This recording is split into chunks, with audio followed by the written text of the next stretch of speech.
Welcome back to the Rebuild the Construction Mindset podcast. We're so glad you're here. Before we dive into today's episode, don't forget to hit that subscribe button. By subscribing, you'll never miss an episode packed with valuable insights, expert interviews, and actionable advice that will elevate your mindset and your career. Now let's get into today's episode. We're thrilled to introduce our guest, Jared Davis. Jared is incredibly passionate about lean construction and its potential to transform the way we approach projects and deliver value. With years of experience in the field, he's dedicated to driving efficiency, reducing waste, and fostering a culture of continuous improvement. Let's dive in. What's your story? Where did you come from? You came from somewhere. Why construction? How did it start? How'd you get to where you are now? Kind of give us your brief history. No, that's a great kind of start off there. My son asked me this last Saturday. He came to work with me this Saturday. I had some stuff to catch up on, and we had some things we were pushing on the project. So I said, "Hey, Rory, you want to come out? You can help Dad and check out the job." And he's like, "Cool."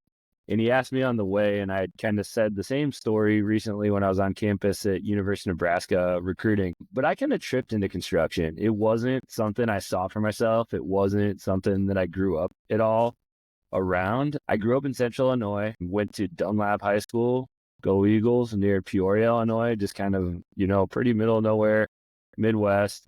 My dad worked for Caterpillar, and my mom was a nurse, working from like nursing to kind of the insurance side all over the place. And I always liked math and science. And so with Dad being an engineer, it was just kind of like a natural thing that I started gravitating and was supported to that way a little bit growing up. And when it came time to go to school, I was like, okay, I'll do architectural engineering. And I ended up out at Nebraska, Omaha. And the funny thing is like that spring of senior year, when all students probably have like a moment of panic and think that they're making a decision that has such finality in their life. I went to my parents. I was like, I don't know if I want to do this engineering thing. I think I want to be a teacher. And I was really lucky to get a scholarship to go out there from the Scott family, Walter and Suzanne Scott. And so my dad's like, you're going to go try this and then we'll talk if it doesn't work. And I was like, okay, Dad, okay. My sophomore year out in Omaha, I realized that architectural engineering wasn't quite my forte. I wasn't in love with the architecture side of it as much as I thought I would. I think I had different visions for what that would be and feel like. So I switched to civil engineering because there was a lot of overlap with my credits. And I ended up kind of finishing that degree with emphasis in like water resources because I liked the professors that taught the water resources and environmental stuff. And like one of my last summers, I got introduced to a general contractor that was at the career fair, had grown up with one of my friends, and they were hiring. I graduated in 2009. Wasn't a great time to be leaving college, a little bit of a downswing. And so I was like, cool, an internship. This would be really good. And I went down to Phoenix for the summer. And my first project, exactly. Oh my gosh. And the first project was a relief sewer replacement for the city. So we were doing pipe bursting, which was kind of like a pit-to-pit pull of a clay pipe with like kind of a breaker head to oversimplify it dramatically. And it just kind of threaded through and upsized that 12-inch clay pipe, breaking it as we're going and pulling an 18-inch line through it. And so that summer in Phoenix, replacing a relief sewer, I fell in love with construction. Because at that point in my college career, like I was starting to get nervous of just like 30 years, 35 years, that's how long I'm supposed to work. And I was really concerned about like what would hold my attentions for that time period. And that's what I realized when I went down to be a part of that awesome team doing the release revelation was like, this is changing every day, every week. And then when we finish this project, there's another one with a new team of, cool integrated parts. And I'm very extroverted, and like it really lends itself to kind of networking yourself and giving yourself in different ways to a job site, to a team. And the funny thing is I've been with Hensel Phelps now for 15 years. It's taken me to 5 different states on probably 12 or so jobs. I kind of lose track, honestly, anymore. Started in Phoenix, went to New Mexico for a couple of projects, one at Los Alamos, one at an Air Force Base out in eastern New Mexico. Back to Phoenix for a couple jobs, took me up to Colorado. I went back to Omaha for a little bit, still with Hensel Phelps, kind of a cool opportunity to go back to Omaha where me and my wife met, and bless her heart, Alexa, my wife has made every single one of these moves that I'm talking about with you since the beginning. I wouldn't be the person that I am or be able to have these great opportunities that I have without her support. I mean, now the support of my kids, Rory, who's a second grader, and Ren, little Miss Ranny Babes, who's 4.5, going on 14, just bringing the two and saying funny stuff every day. So went from Omaha and spent some time with family back to Cheyenne or up to Cheyenne. And now I'm down in Colorado Springs. Been down here for about 3 years this October. I'm working on Consolidated Space Operations Facility. So I'm pretty varied experience from mission critical, transportation, healthcare, new build, healthcare remodel, some manufacturing, Air Force, airfield paving, hangar kind of stuff. But it's been really cool. I honestly had no idea what I was going to do and was barreling towards graduation and had a great internship. But a lot of people might be like, Jared, that wasn't great, man. You went to Phoenix and replaced a relief sewer. You were pumping the stuff through that temporary thing out of the manhole, and it was 117 degrees, man. Like, but it was great, and it was exactly what I needed to kind of like get the bearings in my career. And then ever since then, it's just learning new stuff every single year, and I wouldn't change much about it, you know. Everything kind of happened out, and I'm barreling along and just like keeping myself open to new opportunities, and the teaching thing kind of came back full circle. So I've been a superintendent for about the last 8 years now with Hensel Phelps. And I think what I love the most about that is the way at least our organization is set up. And this is probably very similar to a lot of other large GCs, is our entry-level employees kind of go work with that superintendent and all of our crafts, men and women out there in the field to kind of like work on being a builder, because we hire a lot of guys like me and gals that don't know what they're doing. And so thankfully we've got great teachers. And so like I've kind of got to fall back into that teacher role. I always envisioned myself with a lot higher pay, which isn't all bad. And so I just get so much energy from helping these new teams kind of come together and form and find themselves. And I really just think back to the long list of great mentors that I've had to date that helped me kind of be the person I am and reinforce that inner being that I kind of always had. Tripped into it and got up, dusted myself off, and have just been trucking on the road the last 16 years here. So It's worked out. Yes, it is. It really is. I think I have something in my teeth that's driving me crazy. You tell me that. I think you're good. I don't think it's I got you. That's it. We're keeping that part in right there. I knew you would. Makes it more entertaining, right? Well, I mean, maybe to Jenna and I only, but who else? Why the superintendent route?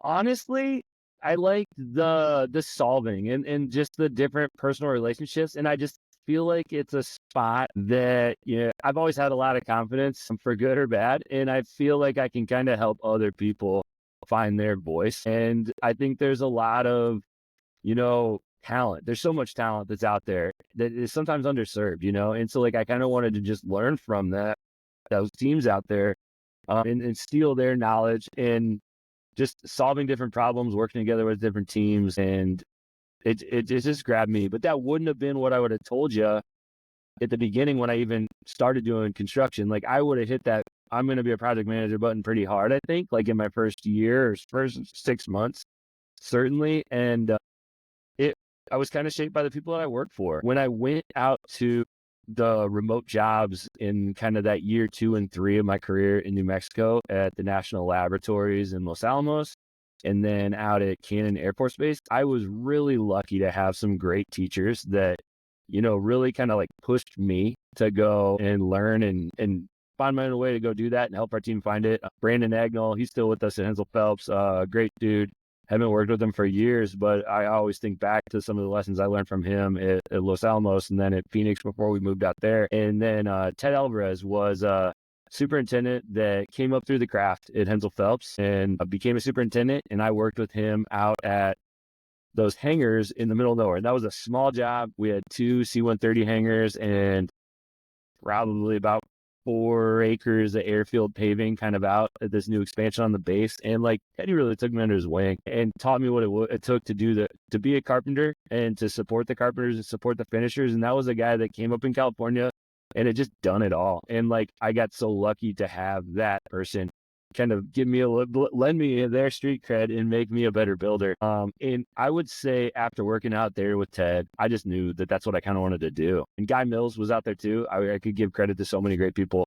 Was an old general superintendent and a bar buddy there at Goober McCool's down in Port Dallas, New Mexico. And those guys really took me under their wings and kind of saw something in me that I don't think I saw yet myself, and really helped foster that. And I was just lucky to meet great people at the right times. And I give a lot of who I am to them for helping set me on the right path. But I think it was those connections that saw something special in me. I don't know what, but it helped push me into that. And that's why superintendent has kind of been it for me. So my husband's a superintendent. He works for a general contractor as well.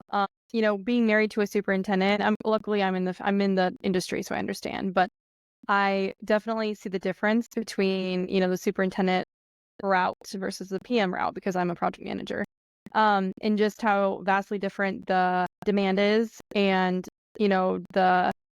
the time spent on the job site and the time spent on your phone and on the emails and phone calls and all those things. How have you kind of created boundaries for yourself to try to help alleviate some of that when you're at home with your wife and your kids? No, it times better than others. I think that is a skill that I definitely was able to kind of sharpen more. And I think my kids really helped kind of reset that perspective. Rory's 8. And so like your life changes overnight when you have kids, if you have kids. And other things can do the same thing to reset that perspective. It's not to say that kids are the only way to go reset your perspectives, but I would say that it was a lot harder for me when I was younger to turn off that side of my brain and just kind of detach. It was easy to go kind of let those same details sort of keep kicking around in my head, and conversations that I had, things that we were worried about on the schedule, different RFIs that we were trying to cook through with the team and make sure we were guiding each other and figuring out the right answer together. And for me, I do it better at times than others. And that's not something that I haven't really struggled with at points on the job. This job at the beginning of it was really tough. This was kind of a new market for us down here. And I think what we realized is this 80-mile drive out to the base here from Denver was a little bit more of a gap to go cross than we thought. And to be completely honest, I really struggled because I had found such good balance in Cheyenne when we were living up in Cheyenne, working on my health, which was like kind of a big journey I was on then. And I'm still on. I'm sort of on a bad swing of it, but working onto it and being a good partner to my wife and being a good parent to my kids and doing a great job at work. And I'm sure you're both the same way of like, we give a lot to this industry. We give a lot to our careers. And I like the way that feels. Like I do want to be vested in whatever I'm committing to, be it work, be it volunteering, be it home, be it family. I'm a give, and then sleep kind of person. And I had to get some help.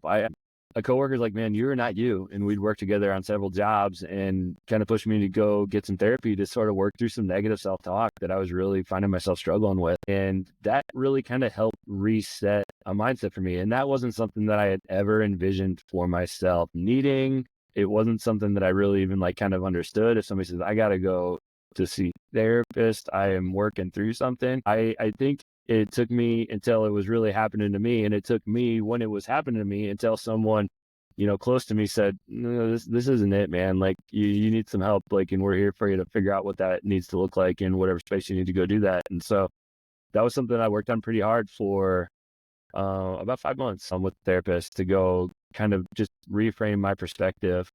And that would have been in 22, like kind of early 22.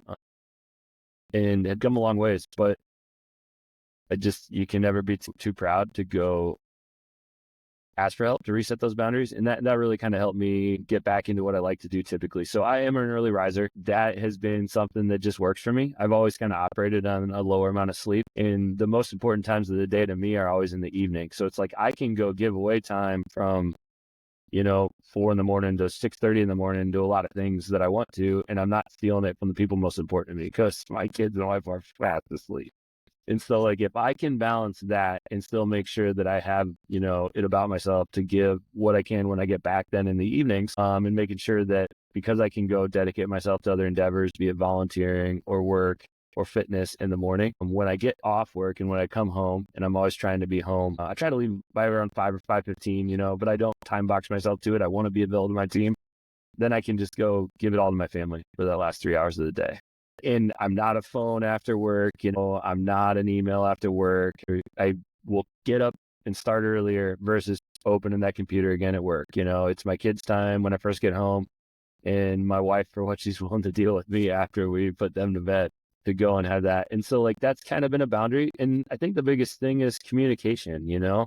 If your team knows that that's the space you want to operate in and that you'll make yourself available and 100% present in there to them if they need it in the morning, like, hey, let's do a meeting at 5:30 and do breakfast or something instead of trying to do this at the end of the day or something.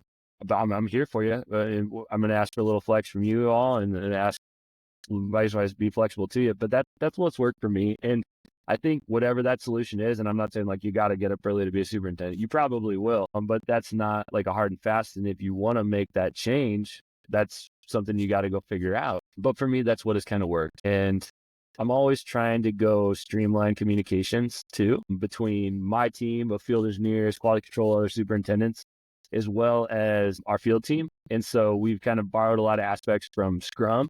I don't want to say that I'm a Scrum wizard by any means, but that is the framework that I use for our morning meetings. So we have a 6:30 to 6:45 every morning, and we got an awesome Scrum board in our bullpen.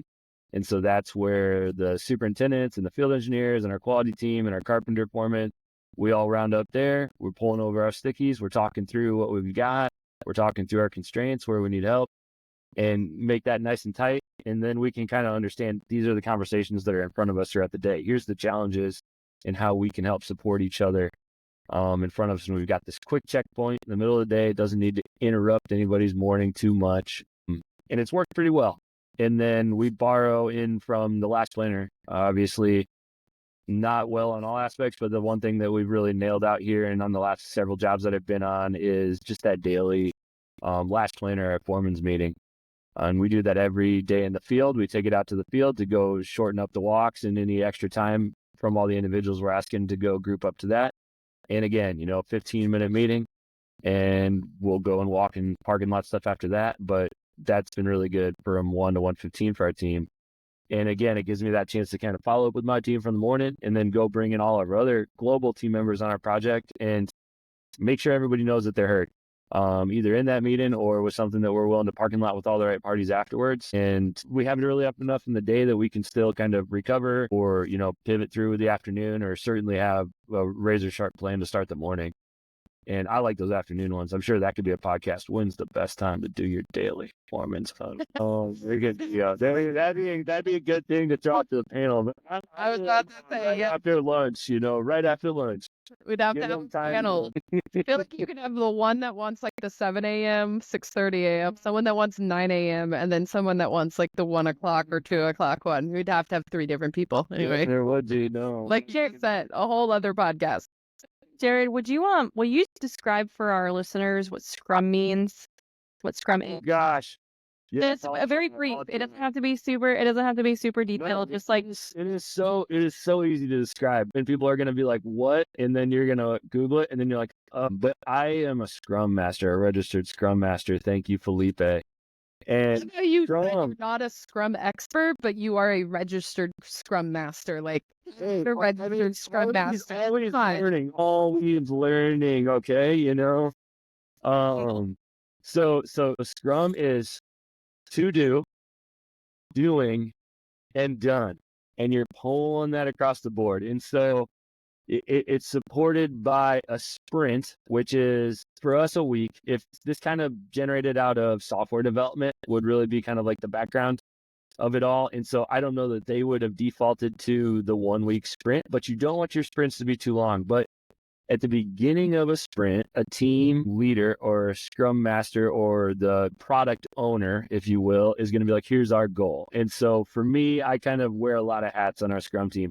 But our goal is more or less, here's our schedule, here's our look ahead, and this is what we're trying to go support getting done this week. And then from there, the team members go make their stickies for the week of what they're going to go try to get done for the week. And we use stickies. We haven't switched to anything like too fancy, but there are some fabulous products out there.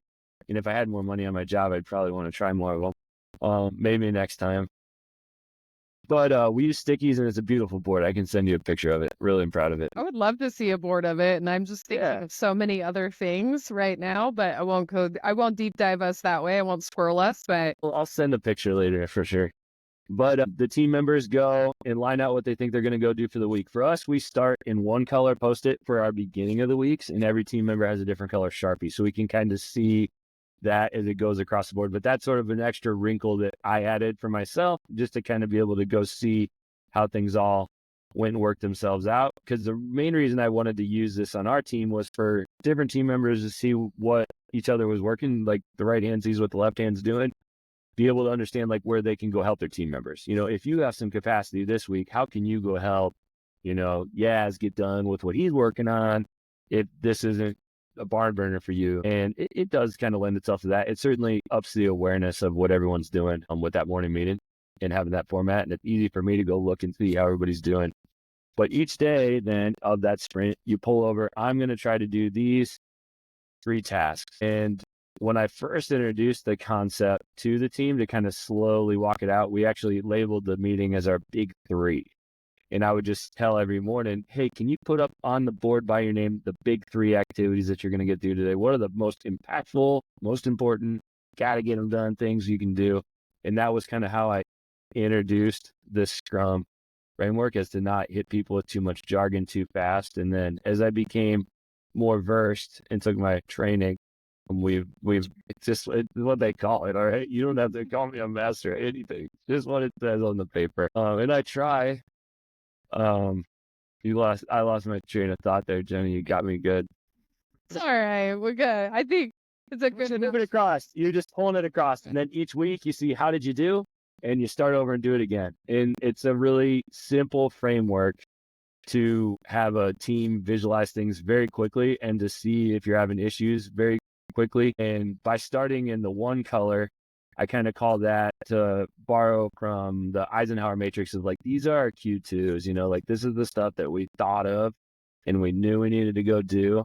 And then if we have any Q1s, and we always do, we'll put that on there in a different color so we can kind of see how many things of your week were your planned things and how many things were the, dang it, I didn't think about that and I got to go do that really quick. And it became one of my big 3. But it's nice. It works well. We do 2-week sprints for Yeah. our internal tasks. But we do not on the job site, but I definitely, from coming from the PM mindset before to now, I do wonder if I did like Kanban, but didn't tie in the Scrum with it. It'd be interesting to see how that would have worked when I was a PM and how that could have benefited me out on the job site. So I'm definitely really interested. That's what I'm saying. I don't want to go squirrel us out, but I have a question in regards to, you've got some of these tools in your tool bag now. You took time for therapy, a couple years ago to improve your life, your situation personally. You have these tools to improve it professionally, but that wasn't there probably all the time. I mean, when you and your wife got married, was there an element of like, okay, I'm going to be moving a lot. I've got this. I'm going to be working crazy hours. I'm probably working Saturdays. I'm probably working Sundays. Like, how was that discussion, even just starting a relationship with somebody, going, this is my life. This is the job I have found passion in.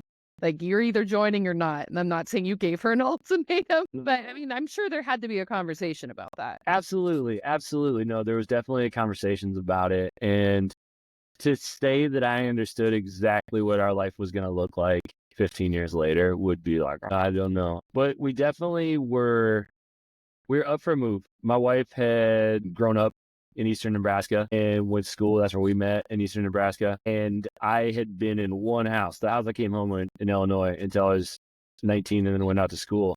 And so I think we were like excited and ready for something different. And I had just like an accomplice and a partner in it all. And we knew that it was going to be something to figure out. Cause like when we were going down to Phoenix, like she didn't have a job. Like I said, that was a really tough time. And so, we were just like, we'll get down there and we'll figure it out. We got one good career and we were excited about the opportunity, and she found a job pretty quickly while we were down there. And that was awesome. And we were like so excited. We had like more money and it was fun. And that was good. But each stop along the way had different challenges. But I think going back, like both of us learned about ourselves and about each other, and definitely were able to like kind of grow in that relationship. And I'll tell you what, like my whole life obviously is made better by my beautiful and wonderful wife, Alexa, but I couldn't imagine have done this journey without her support. And that's been in a lot of different ways, from packing it up and moving again to, for better or worse. And I think we would view it as mostly better. She's been able to stay home with our kids since they were born. If that's something that she wants to do forever, is a conversation we kind of just continue to have. But like, I think that's one thing too, is just like, it's such fleeting moments with the young kids that like they go by really, really quick. And so I think we both had an appreciation for her to kind of be there as the us, and for when I am giving a little more here and there. But we just, as a family and as with our kids, especially like daddy days, we're always talking about it. Here's daddy days. Okay. Yep. No Saturday, no Sunday this week. Going to try to get home a little early on Friday. And then I always try to be flexible to their different activities, which they don't have a ton yet because they're pretty young. But Rory's done cross country since kindergarten, and it's four meets a year, and I always try to make them all because it's not a lot. It's cross country for kindergarten. Yeah. D11 run. We're at preschool because I'm like, we got like young one like you do. So I'm like, wait a minute, there's cross country for There was like 700 kids at one of these meets, Kelly. Like I couldn't believe it. Like I hadn't seen cross country meets that big in high school in Illinois. And like they were just like racing. It's wild. Jenna, look what you get to get forward. Look at this. No. Well, I was gonna ask because, like, so Jared, you talk about, kind of how you guys have navigated, like, being parents while you're also working this demanding job that you love so much, but demanding it nonetheless. My husband and I, we are currently trying to get pregnant. We've actually been through a pretty like rough fertility journey. We've been trying for about 3 years and have done a few different fertility treatments and stuff. But one thing that we've both been like talking about a lot is, what happens when what that looks like, the flexibility looks like as a superintendent when you have a newborn baby. Like, what did you do, I guess, in your two different scenarios, and what maybe would you have done differently, being a new dad and in such a demanding industry? I think the communication, with anything, I think both with your spouse and partner, and then also with your team. Like I talked earlier about loving to be a teacher, and I think I'm pretty effective at it. And like with that is just like the biggest advice I think I would give your husband as superintendent is like, communicate what your expectations are in whatever way it takes to go have your team understand, like, hey, this is what I'm trying to do for my schedule. This is my expectation for this to happen on the project. And this has to be with like your field engineers. If you have field engineers or project engineers supporting you, this has to be with your trade partners, with the general superintendents, quality, your whole staff. I mean, we just got to be so transparent to that and empower them to be a part of that decision making and part of those results, and give them the tools and the support to get to where you totally trust them to do it. I think that because we're so willing to just be like all gas, no brakes as superintendents sometimes, there's so many things that we're able to, I'll take it on. I'll find that, I can get that done. It'll be 45 minutes. Maybe it's not until Thursday, but I can get those results that I'm looking for. I can get you this by 3:00 on Thursday. Swing by my office before you leave and I'll have that thing for you. But like, I think to help make our industry better, we need to be giving that responsibility kind of more, like letting other people have a share of what we're trying to participate in and do as a team. Like we're not doing it without our team. We can maybe trick ourselves at moments to think that we can. But that was one of the things that I really had to come to grips with. And again, I don't know if I'm a good teacher or if I always had the best people come and work for me. And let's say it's both.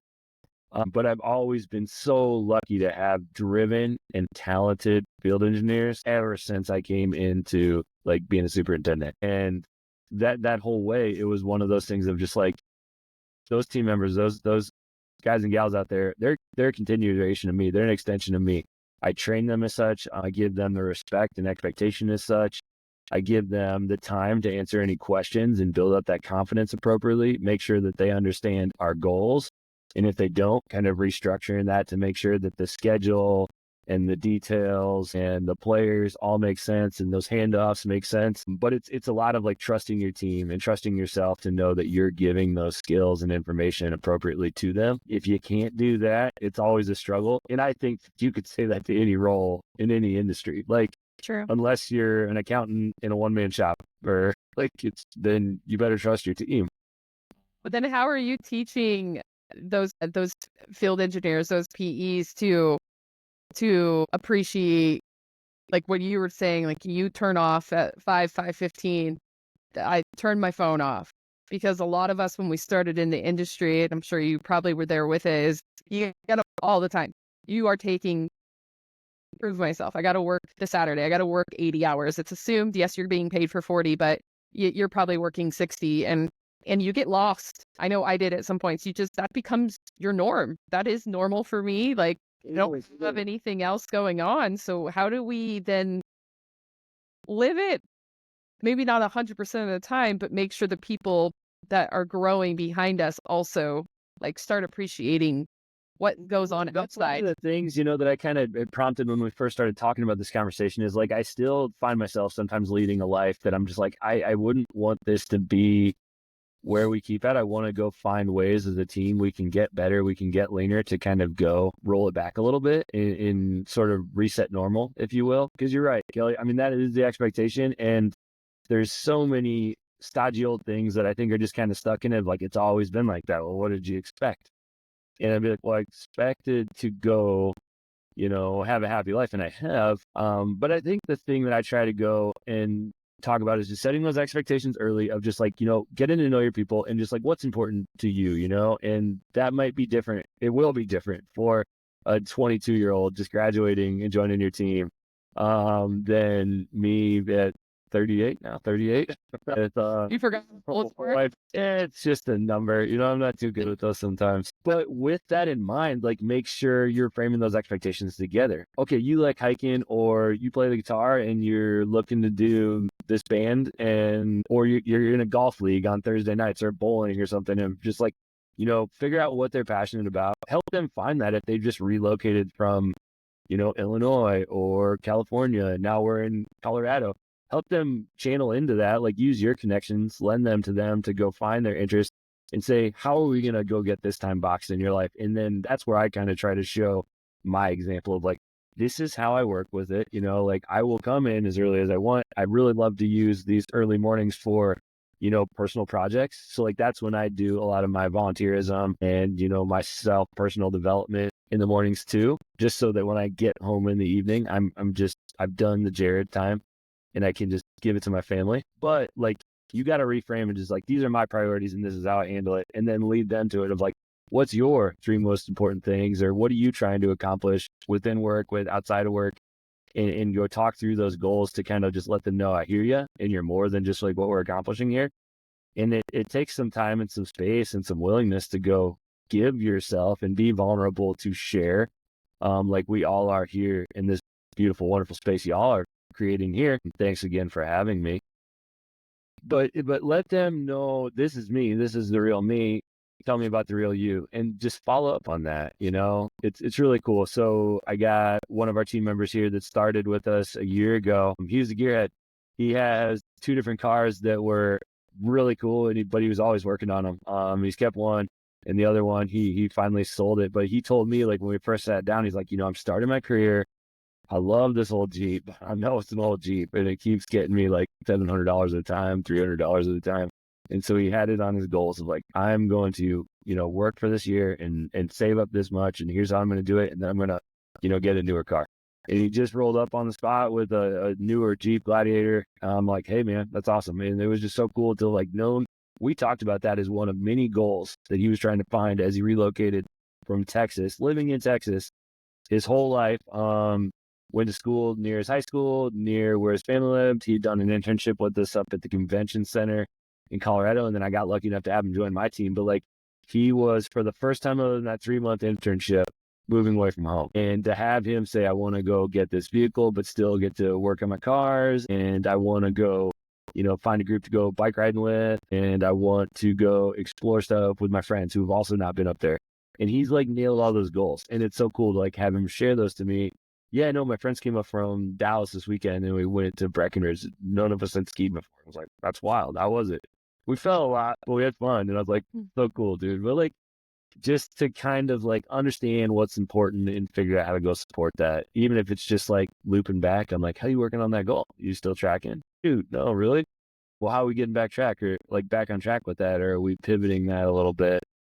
I love Uh, for asking those questions and learning about that because I feel like that's something that's probably not as common, or I would say from my opinion or what I've seen in my career, that's not as common. I think that's a very specific like conversation. We as our companies all require us, you're supposed to have your goals, you're supposed to, your boss is supposed to follow up on them. But I think there's an element where it becomes so rigid that it's a check mark. Yep, I did my goals. But what you're talking about is not just professional goals. It's life goals. And it affects us coming into work every single day. And I think that's really great that you're taking the time to learn about the people that are coming onto your job and going, how can I make sure you're the best you? Because I want the best you when you're here with me. And if you're not the best you when you leave here, like then we've got a problem. And I think that's a great like aspect that we should be doing more with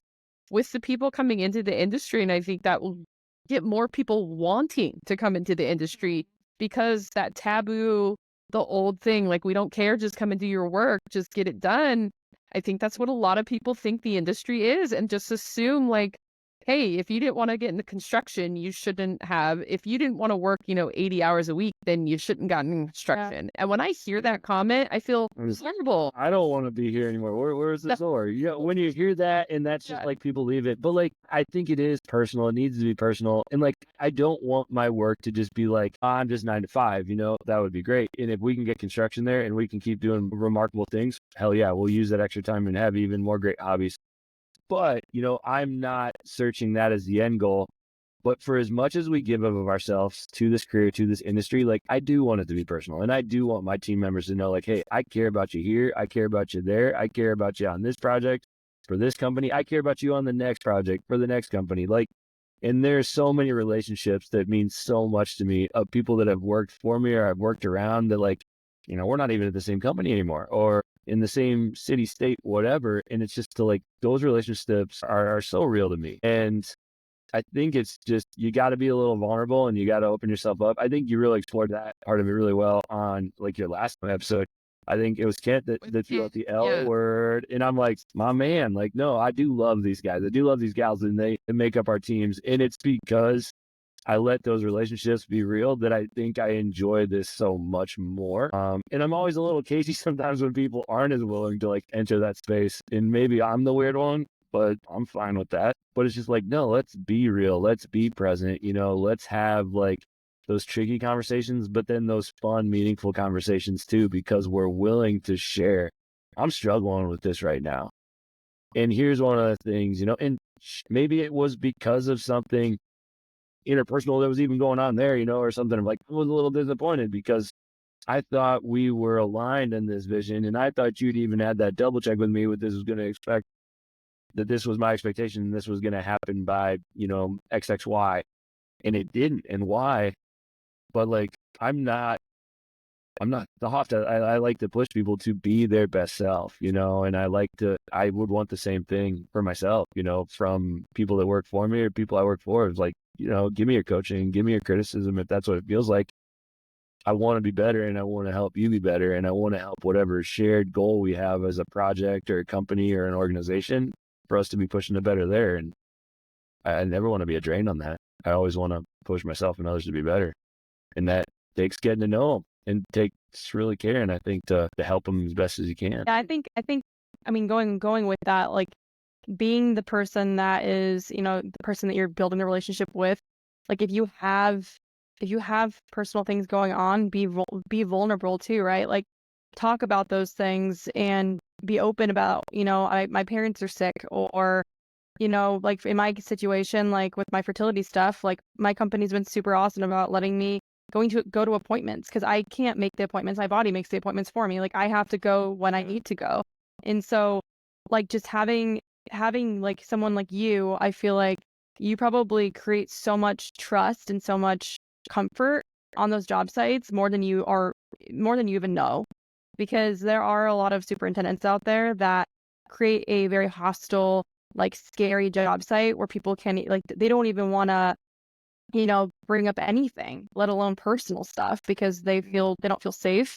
So I think, everything you're saying kind of goes back to an episode Kelly and I did before. It was called Psychological Safety. Yeah. And we talked about that a lot. And just those, just you by you caring and asking those questions, those personal questions, you're creating that for your team. And then they are going to do the same for the people that work underneath them. And it's so important. I mean, I've seen multiple projects where I've been on where if the superintendent, and it always is usually the superintendent that creates this, hostile environment because big and loud and this angry. I don't always wear it the right way, but I try to go recenter myself. And I have a team that feels comfortable saying, Jared, you're kind of getting a little wound up today. And I'm so lucky to have those checks and balances with, my staff, my trade partners, to know that if I'm out of sorts, people are comfortable to say, Jared, this isn't really helping us right now, man. We got to reframe it and just go approach it from a different way. Exactly. Yeah. Without being vulnerable, without being willing to go establish that trust, you don't get those checks. You don't get that value from all your team members. I'm made better from opening myself up to say, hey, this is how we want to handle this. And this is how we want to communicate. And let me be the first to say the weird thing or make something generally uncomfortable, and keep doing it over and over again until that is lost that stigma. This doesn't need to be uncomfortable. We all have real life. We all have things that are stressing us out. And the more we can share and know about each other, the more I can help. You can only help what you know. And the more you share, the more you're going to know. And it is just like a snowball, and once you get that momentum, all the other team members can kind of go gather that. And so often, not so often, it's not like I have a lot of problems and I have to sit down with people, but it's just I can think back to a handful of people on this own job where it's just there was, a person in particular that it just seemed like we were always off, just and I was this individual is so driven, and this individual is not scared of doing the work and putting it in the extra time or jumping in and trying to help others get better. But for some reason, it seemed like we kind of just would always be just a click or two apart. And it's we're what we should do? We just need to settle down. You want to go get breakfast? And that was transformative to just kind of remove a couple of those fences from the relationship that had maybe been there. Just sit down for, an hour and a half. Just hey, let's just start with whatever and see where it goes. And it's just that's the person I'm going to stay in touch with for the rest of my career. It could have been a person if we hadn't said, hey, let's go get breakfast. We're too alike to not be learning and winning and just helping each other better along the way. And I'm just I'm so happy they took time to go sit with me and do that, because I love eating breakfast too. And it transformed our. Let's go have breakfast. We'll drive down to Colorado Springs and be let's go have some breakfast, because there's a good spot out here right on the way to the job. So that's kind of my staple for go-to reviews. And means I'll meet at Sandy's at 5:30. They always got. If you take it to a different restaurant, they're gonna think they're getting fired or something now. Oh no. If it's your go-to, they're gonna be yeah, the same place. Oh, where are we going? But no, and that is one of the things, anytime I teach a new lean tool or, we start trying to do things a little bit differently. That's a question I've gotten before from these field engineers. They're just well, how do we make this stick? And I said, you guys are the we. It's just take from this what you liked, what you thought made an impact, hit it with a little Kaizen. Let's make it better. Think about that thing that you're going to change, put a better spin and shine on it, and roll it out on the next one, and explain how you got to where you are, and ask that team to help you improve it even more. And just keep walking forward on these progresses. It's you just take what you like and make it a little better and add to it. Everybody thinks really big, thinking it's I gotta solve all the things. And I do this to myself. You get your to-do list. I gotta get all of this done. It is really about just what is the little thing we can do just to make little tweaks right now and just keep moving forward. And instead of expecting this big, huge change. And I think that's also, I think, maybe some tangibility with maybe the industry is we build things, and how do we know it's getting done? Because it's in place, right? It's the more walls you get up, it looks like the building's farther along when it may not be any closer than it was a week ago. But it visually looks I think there's some tangibility to the industry where we want this big, huge, quick change, because that's what we do. And so it's hard to see those little tweaks and want to work with them, because it's not the quick fix. And my opinion is that that's how we problem solve. Holy crap, something happened, 911, go fix it. Well, hold on, slow down. Let's really understand why it happened before you Where's the just go why? fix Where's it. the how? Yeah. Like, yeah, what's the other fire drill that's gonna smoke us because we just let this big boom flash distract us entirely from everything else that's going on? And it's just like that, like goodness gracious, to harp on superintendents, like the fabrication sometimes on our part of an emergency is astounding. Of just like, I don't disagree with that. we can live by more than drama, and I think that's like important to try to slow down too. Is just like we don't need to always be so dramatic. Things can just be fine. And is it a problem? Sure. Are we going to solve it? Sure.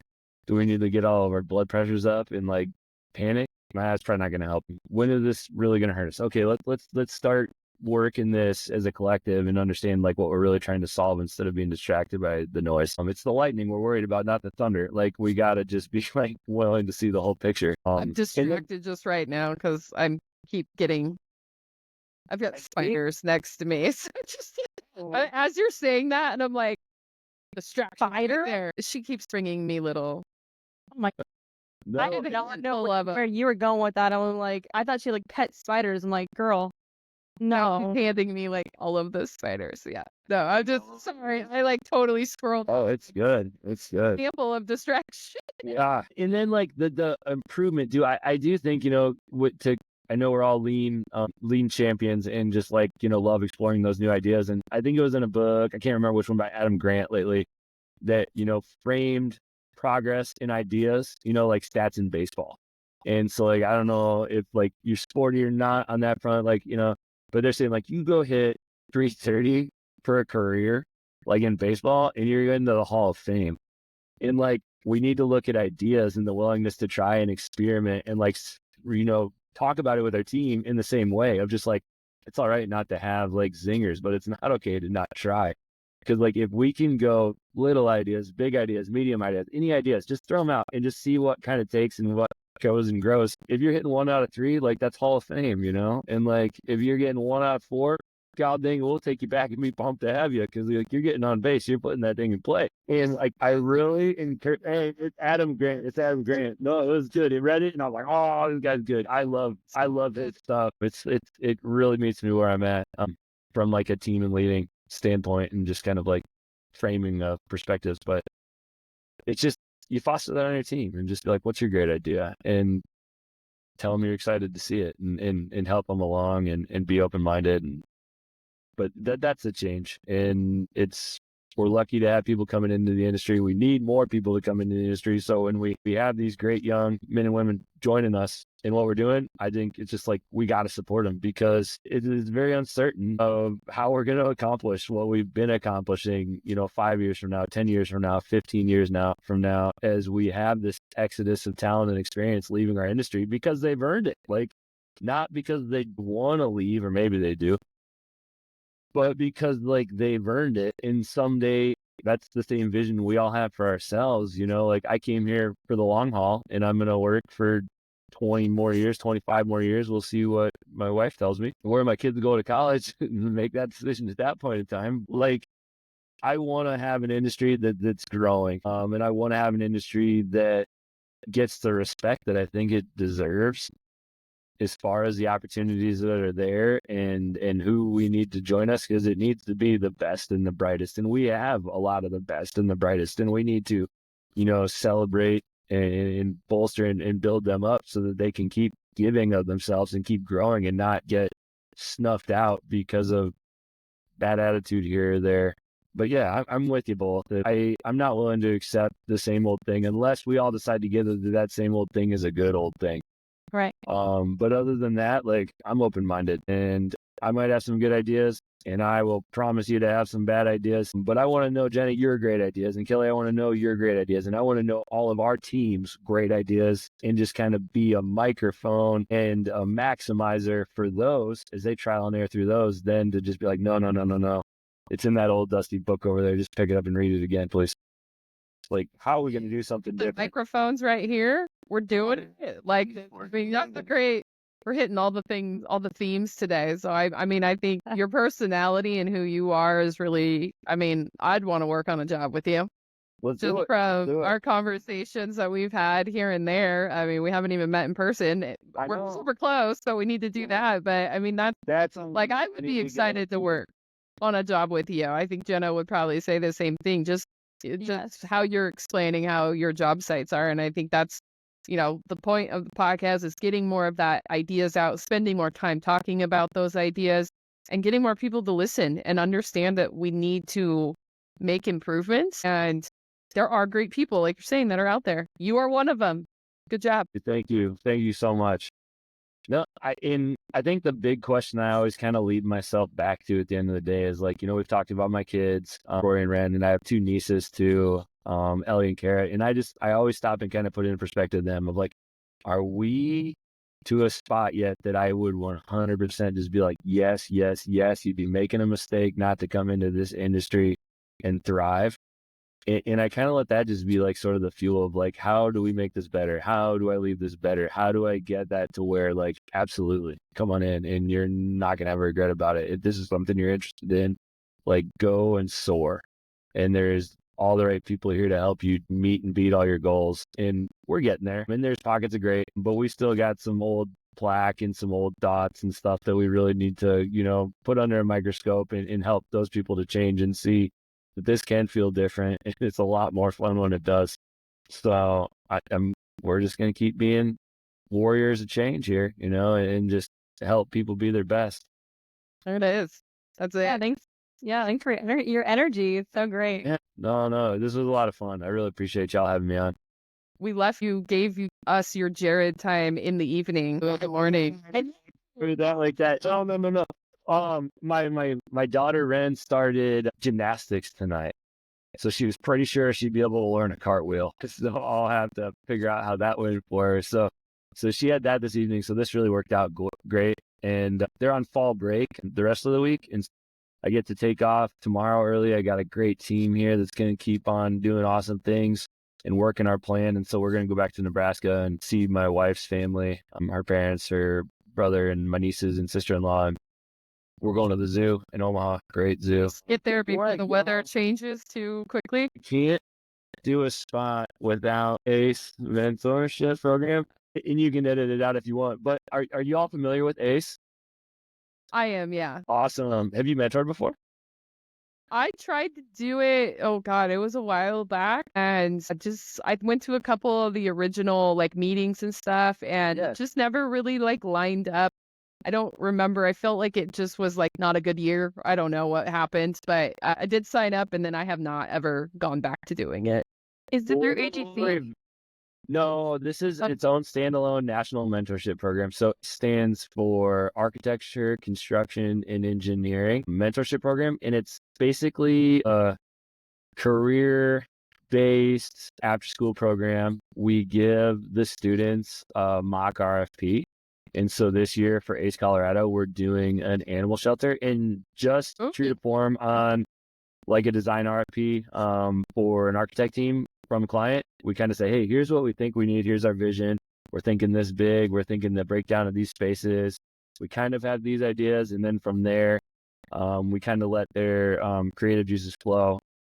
We get great teams together all over the Front Range from Fort Collins, several throughout Denver. And then down here in Colorado Springs, District 11 has been an awesome host for us. This is going to be year 4 that I've done it, and year 4 that we've done it down here with District 11. And so we'll meet at Palmer High School, and I'm the lead mentor with a great team. I was going to high school focused. Yep. And then at the end of the year, they get to go up to CU Denver against and present amongst all the other programs along the Front Range and get feedback from pros. So like, even if it's just judging at the CU Denver event, like maybe we can find a way for y'all to go get introduced to the next great generation of students and, industry partners. Yeah. And join that team. But I'm really excited. Sophia Barr was one of our students the first 2 years that we did it. Her team went to Washington, D.C. and competed, one of 3 teams in the whole country.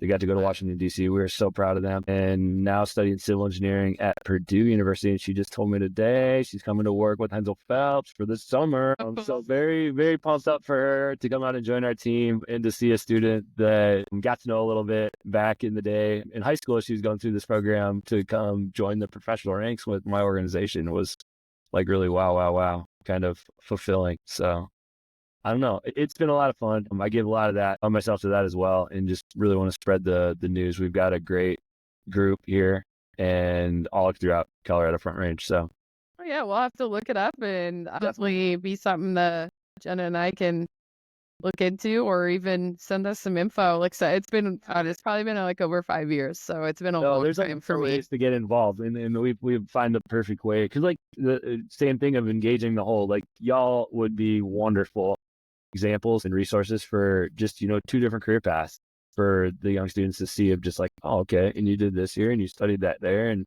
you kind of thought about this and landed here, and just like all the different great voices that we can go introduce these kids to is really what it's all about, to help them understand those options. But like, it was certainly something I didn't have when I was, at least in regards to the construction industry. I think back then, I didn't go through as a student, but like, I'm just like, this would have been so cool. I maybe wouldn't have had to have like that white knuckling junior, senior year as I'm trying to figure out what the heck I'm going to do after graduation in college, if I had had a little more awareness of all the opportunities available to us. So Yeah, I didn't even know construction management was a thing until I was literally like taking a class in the program, because I was an interior design student. Yeah. And then I like took one class and I was like, oh, this is a thing? I guess it makes sense. No, it's not cool. I like interfacing with those professors now to kind of understand and see what they're teaching, because likewise, I was kind of an adjacent career path that has lent itself beautifully to my career in this industry, but just had to be a little nervous about what the heck I was going to do, probably a couple semesters longer than necessary. But hey, but it worked out for the recession for you, coming out of the recession. Exactly. We got a job. I'm here. We're doing good. So nope, there's not a lot I'd change about my life. I've been pretty lucky, and even if it's tough lessons, you learned a lot along the way. And just really grateful for all the people that I've crossed paths with. I know I shouted out several earlier, but and Jason Schroeder, I'd have to give him a shout out in the past and in the present, has been a great resource and friend for a lot of us. I think lead-minded people in the industry. So I don't want to keep you in here longer. No. Thanks again. This was so much fun.